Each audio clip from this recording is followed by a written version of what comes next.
Once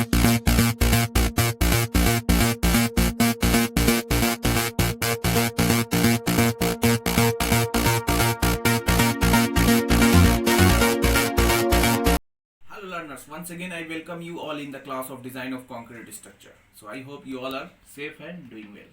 So in the last class I have discussed about the design of slab, and in the design of slab we have seen the IS 456 codal provision, and in which we have seen the how to compute the effective length of a beam or slab, and after that we have seen the how to check the lateral stability in a beam.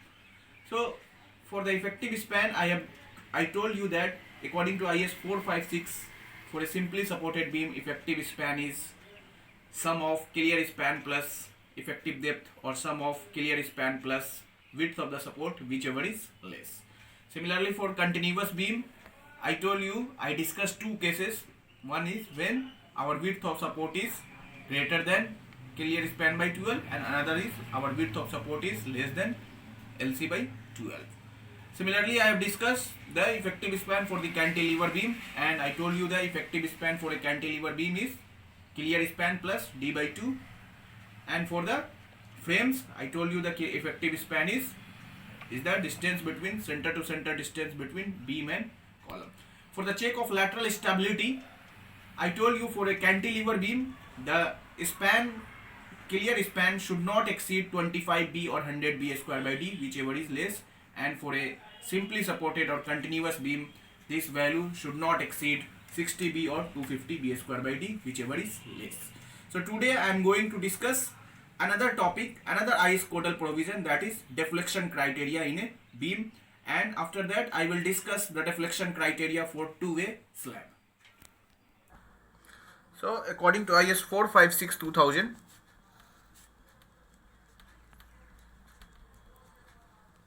clause 23.2 and page number 37, court suggests the deflection criteria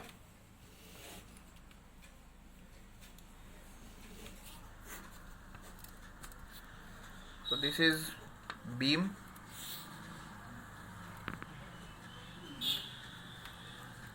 so deflected shape,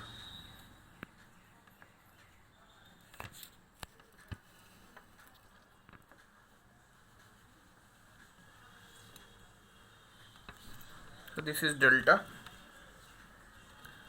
and this is one of the most important check for the limit state of serviceability. So the deflection of a RCC beam member shall be limited to, first point say, the final deflection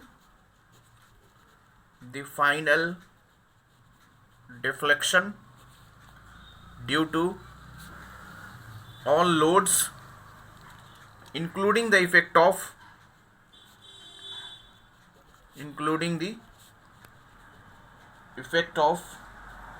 temperature, creep and shrinkage.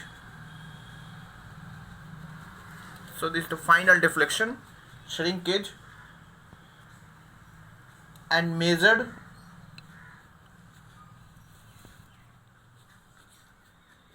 from cast level of support, and this value should not exceed span by 250. So the final deflection should not exceed span by 250. Similarly, the deflection, so there is a difference. This is the final deflection, and this is deflection including the effect of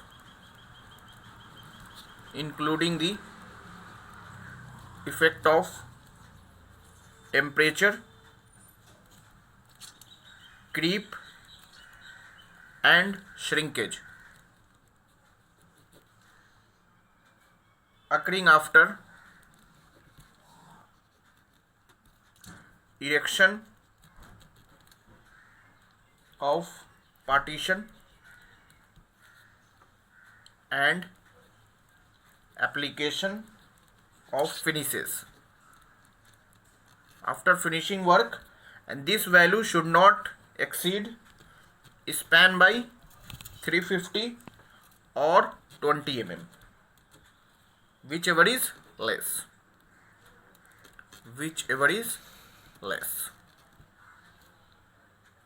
So it is also called intermediate deflection, and this is the final deflection. So the final deflection should not exceed span by 250, and the deflection including the effect of temperature creep and shrinkage occurring after erection of partition and application of finishes should not exceed span by 350 or 20 mm. So let us check code suggest check for deflection.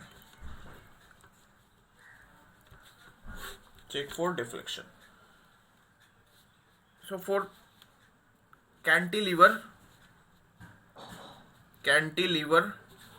beam, code suggest length by effective depth is equal to 7. For simply supported beam, this L by effective depth is equal to 20, and for continuous beam it is 26. So for continuous beam, L by D is equal to 26. So code suggests the ratio should not exceed this value, but this is applicable valid for span up to 10 meter. So this deflection is valid only for 10 meter span. Once this value exceed, then code suggest, so for span greater than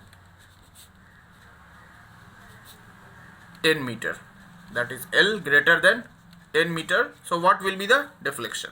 So code suggests for the cantilever beam it is same, L by D is 7. For simply supported beam,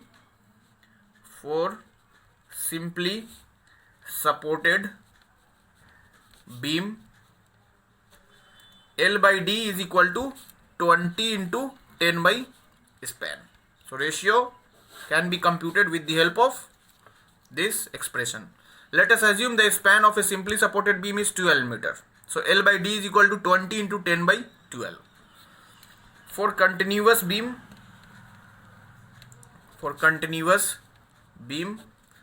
L by D is equal to 26 into 10 by span. So dear learner, we have seen the codal provision for the deflection, and this is the important check for the limit state of serviceability. So code suggests the final deflection due to the temperature creep and shrinkage, and this value should not exceed span by 250. And similarly, code suggests the deflection including the effect of temperature creep and shrinkage after the application of finishes, and its value should not exceed span by 350 or 20 mm, whichever is less. Similarly, code suggests check for the deflection. So according to IS 456-2000, for a span up to 10 meter for a cantilever beam, the ratio L by D, where D is the effective depth, is equal to 7. And for cantilever beam, the ratio L by small d is 20, and for the continuous beam it is L by small d is 26. But this ratio is applicable only when our span is less than or equal to 10 meter. Once the span exceeds 10 meter, then directly we can't apply this ratio. So code suggests for a cantilever beam it is same, L by d, small d is equal to 7, but for simply supported beam and continuous beam you have to take L by D is equal to, for a simply supported beam, 20 into 10 by span, and for a continuous beam it is 26 into 10 by span. With the help of this you have to check what will be the limitation of effective depth. So after that I am going to check another modification factor code suggests, that is modification factor 1 and modification factor 2. Before that, we will see the deflection criteria for a two-way slab, because whatever we have discussed, that is applicable for the one-way slab and beam. For two-way slab it is not applicable. So code suggests the deflection for a two-way slab, that is length by overall depth, and that will vary with different grade of steel. And after that I will check another modification factor. Two modification factor code suggests, that is modification factor 1 and modification factor 2 for the compression reinforcement and tension reinforcement. So let us take one example. If a continuous beam is of 22 meter span, calculate minimum depth of beam required. So this is the continuous beam. So for continuous beam,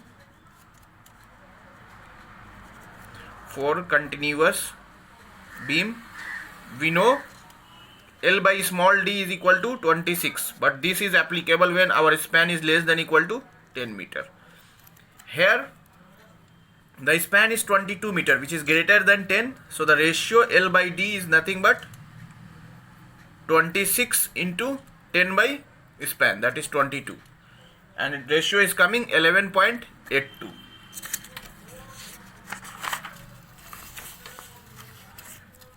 So L by d should be less than equal to 11.82.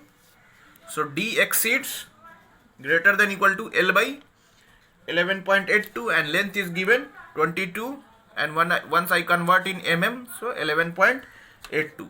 So effective depth greater than equal to 1862 mm. So minimum depth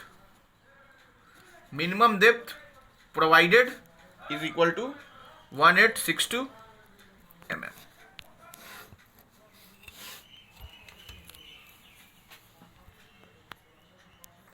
So based on tension reinforcement, code suggests whatever the value of depth is provided, we have to apply two modification factors. So based on tension reinforcement provided, a modification factor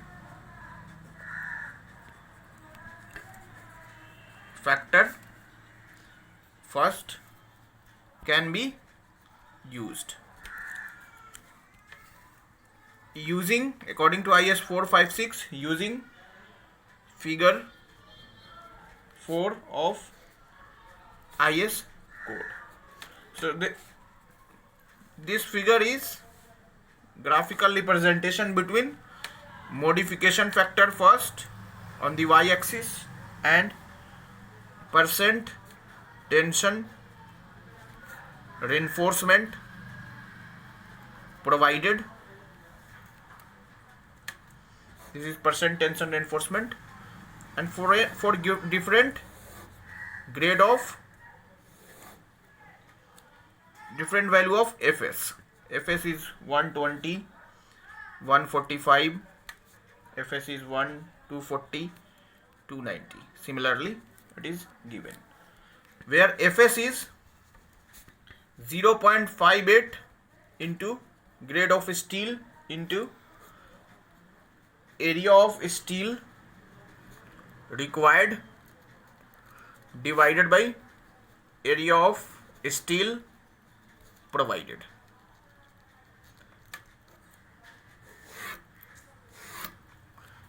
.58 Fy into area of steel required by area of steel provided. With the help of this Fs and percentage of tension reinforcement provided, we can choose any one of the curve, and with the help of that curve we can compute the value of modification factor. So whatever we have computed the value of effective depth, and we have to modify that depth using this modification factor. So effective depth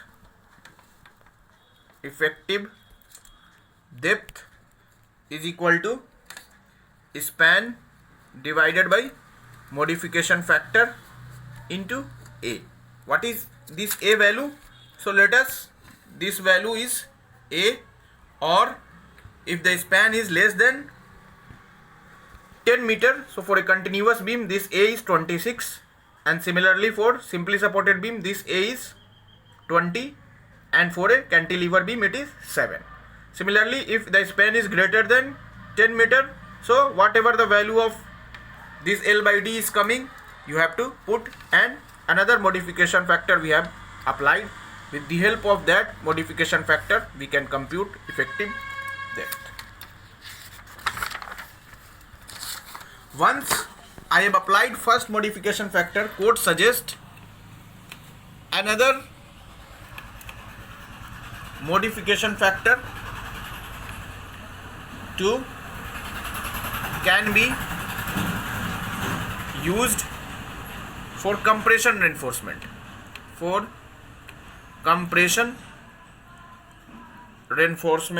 Provided, and the curve is look like, once again on the y-axis modification factor 2 and percent reinforcement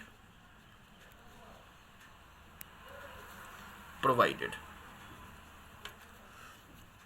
0.5, 1.0, 1.5, 2, like that, and the modification factor is similarly given on the y-axis, 1.0, 1.1, 1.2, 1.3, similarly.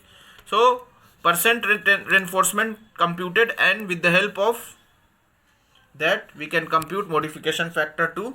So effective depth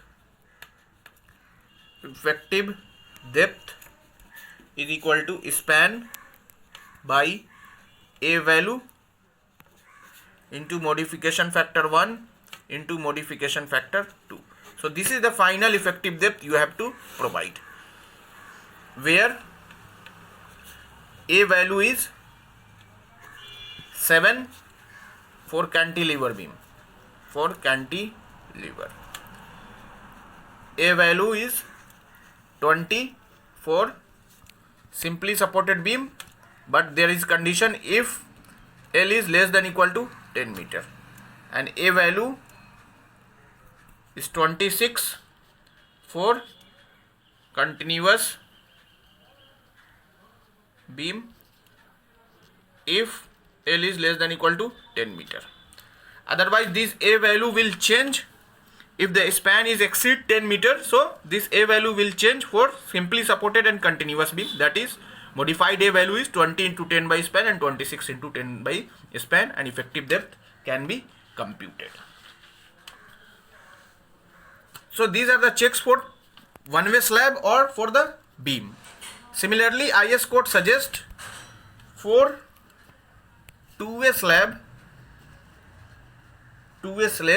what is the deflection criteria?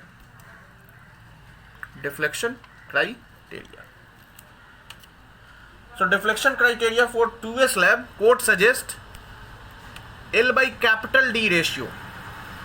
Remember in mind that for one-way slab and for the beam, the ratio is L by small d, effective depth, and here is L by overall depth ratio. So for a simply supported beam and for a continuous beam, so simply supported and continuous beam or slab,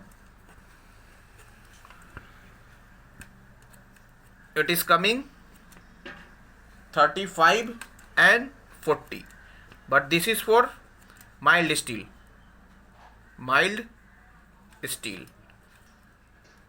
HYSD / TMT, thermomechanically treated bars, or other grade of steel like Fe 415, Fe 500, you have to take this span, just multiply by 8. So this one be 28 and 32. So you have to take this. For a simply supported beam, span is L by capital D is equal to 35 for mild steel, and continuous beam it is 40. And similarly for HYSD bars or TMT bars, it would be 28 and 32. So 28 is for simply supported, for mild steel it is coming 35. So just multiply by 0.8 in both of them. 35 into 0.8 it is coming 28, 40 into 0.8 it is coming 32. But this is applicable for two-way slab. So L by capital D ratio for HYSD bar or TMT bars, it is coming L by D ratio for Fe 250, that is mild steel, into 0.8 we have to apply. So L by D for simply supported beam, and for Fe 250 it is 35. Similarly L by D ratio for a simply supported beam for the grade of Fe 415, Fe 500, it is coming 35 into 0.8, that is 28. Similarly L by D ratio for a continuous beam and for mild steel Fe 250 it is 40, and L by D ratio for continuous beam for the grade of Fe 415 or Fe 500, it is 40 into 0.8, that is 32. But this is applicable for two-way slab. So what is the difference between one-way slab and two-way slab? So the span ratio of span in y direction to the x direction, if it is greater than equal to 2, so the such type of slab is called, if span ratio Ly by Lx is greater than equal to 2, then such type of slab is called one-way slab. And if Ly by Lx is less than 2, so it is called two-way slab. I will discuss what is one-way slab and two-way slab in the coming class. Here I have discussed for two-way slab and one-way slab, that's why I told you what is one-way slab and two-way slab. So in more details I will discuss in the next or coming classes. So let us take one example, a cantilever slab of span 7 meter is to be designed. Calculate minimum depth of slab required. So a cantilever beam is given. So we know for a cantilever beam L by D is equal to 7. So effective depth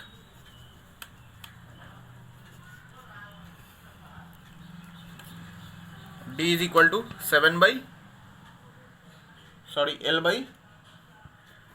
L by 7. So let us assume if 0.4% of steel required and area of steel required is equal to area of steel provided. So whatever we have computed, same thing we have provided. So area of steel required, and that is equal to area of steel provided. So for the modification factor, first we have to compute the value of Fs. So Fs is 0.58 Fy into area of steel required to the area of steel provided. So it is coming 0.58 into 415. Let us take grade of steel. and this value is 1, so it is coming 240. So modification factor 1, we had told you this is the graphical representation percent of steel reinforcement,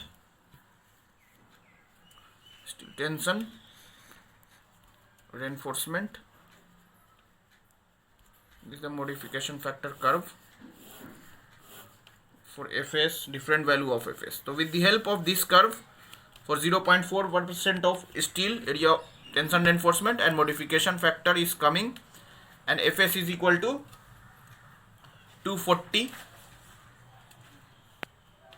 This is 290, 240. Fs is equal to 120. So with the help of that curve and this, we have read the value of modification factor 1, and it is coming 1.35. So the depth is, modified depth is span by A value into modification factor first. So it is coming, span is 7 meter, A value is 7 into modification factor is 1.35, so it is coming 740 mm. Similarly, for the modification factor 2, considering compression steel is 0.5%. So with the help of this 0.5% compression steel,